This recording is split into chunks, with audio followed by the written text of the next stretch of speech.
Ô, Celso, essa semana a gente tem CPI e IPCA, né? Dois indicadores importantes, tanto o Brasil aqui também, quanto lá fora. O nosso Boletim Focus hoje trouxe aí uma projeção de uma elevação para o IPCA desse ano, porém manteve a Selic aí no mesmo patamar. Queria começar primeiro com o IPCA para depois a gente ir para os Estados Unidos sobre a expectativa desse CPI, mas você acredita aí que realmente, até a gente está vendo, né, uma vamos dizer assim, manifestação grande ainda por parte de muitos eleitores acontecendo. A minha preocupação em relação ao PIB, se você acha que nosso PIB pode ser impactado em relação a essa paralisação, uma possível paralisação ainda que acontece em alguns setores, principalmente, né, em relação a esse assunto que ainda se estende aqui no Brasil, a gente não sabe até quando vai se estender, e também já pegar a sua análise em relação aos dados do Boletim Focus de hoje. Ótimo, né? Começando pelo final, sobre os dados do Focus, acho que é normal. A gente já viu isso, a última divulgação do IPCA, com serviços pressionando, e serviço é muito difícil a gente reduzir.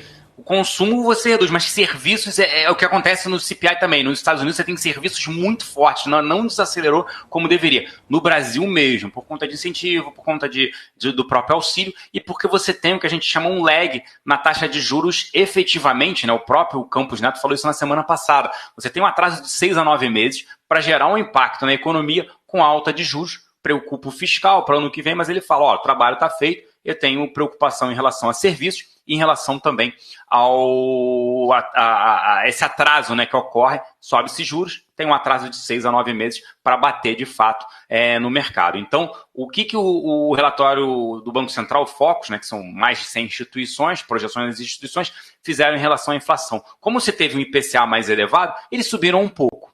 Aí a gente vai para o outro lado. Em relação ao PIB, em relação a esse ano, a gente já está quase em meados de novembro, né, um mês e meio.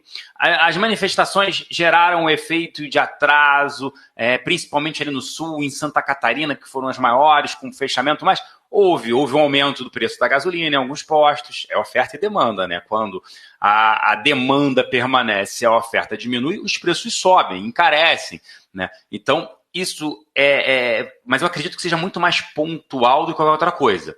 Hoje tinha até uma informação que teria uma greve, não a fechamento de estradas, mas uma greve por parte dos caminhoneiros. A princípio eu não vi nada a mais em relação a isso. Mas isso é motivo, 2 pontos, né, que a gente tem. Não só PIB, porque acaba não sendo escoado aquela mercadoria, mas também inflação. Então você quer gerar uma inflação, você não transporta, não precisa fechar as estradas, é só paralisar. E como 70% do nosso transporte é feito via rodovias, você paralisa, eles entram em greve, isso gera um efeito inflacionário aí assim rápido. O ponto é que foram poucos dias e foram mais concentrados, principalmente, foi aquilo que eu falei, né? No sul e principalmente no estado de Santa Catarina. Então eu não vejo um efeito ainda em relação ao PIB, mas se a gente tiver manifestações, e por acaso como aconteceu em 2018, que houve sim a paralisação. Eu lembro que eu estava rodando, eu estava até em Santa Catarina para passar em alguns lugares, tive um pouco de dificuldade. Se tiver a paralisação, você gera inflação mais elevada e, obviamente, um efeito no PIB negativo. Mas isso olharia para o ano que vem. O grande ponto é o que a gente sempre fala aqui, a dificuldade na governabilidade. Então, o presidente, né, Lula, assumindo em janeiro, ele vai ter dificuldade na governabilidade, vai ter que ser um governo mais de centro, ele vai ter que ceder espaço ali, não só o vice, é o Alckmin, mas vai ter que costurar. Ele está para anunciar a transição essa semana, anunciar ministérios. É isso que ele vai ter que fazer até para acalmar essa outra ala, porque precisa, assim, houve um trabalho para colocar o país nos trilhos, houve uma redução do tamanho do Estado, um Estado inchado, houve uma redução na inflação, e aí como é que fica para frente, dado que a gente tem ali, para furar teto, 200 bilhões de reais, mudou-se o nome, né? Tem orçamento secreto que virou emenda, as coisas assim.